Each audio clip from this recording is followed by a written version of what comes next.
Hi there guys, in the spirit of Halloween, today I wanted to show you how I made this replica Thing hand from the 2022 Netflix show Wednesday.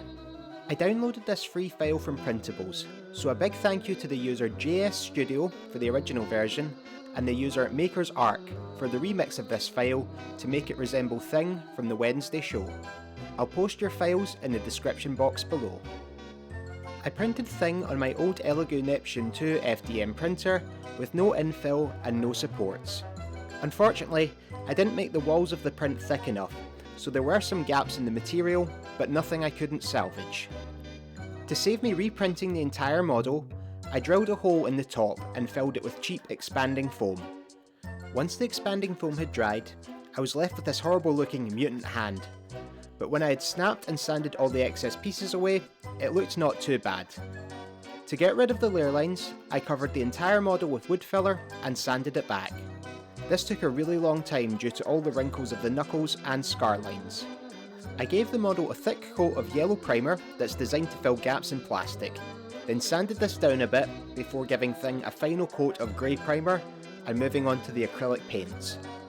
I used a couple of coats of Citadel paint as my skin base colour, and then drew the fingernail outlines on with a pencil.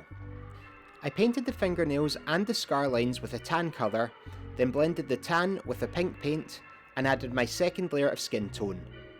I completely coated the model with this second layer and then wiped away as much as I could before the paint dried. This left the second shade in all the crevices, creating a nice effect. I used a similar technique with the veins, again smudging and wiping away the blue paint so it blended with the rest of the model. For the stitches, I drew these on with black marker pens. To add grind to the fingernails, and slightly more depth to the scar lines, I added a wash of burnt sienna paint to the gaps and wiped away the excess.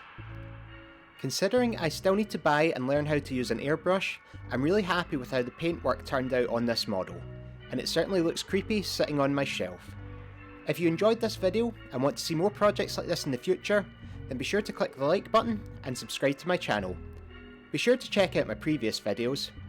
Next week I'll be releasing more Marvel content, and after that I'll be making another character from Small Soldiers.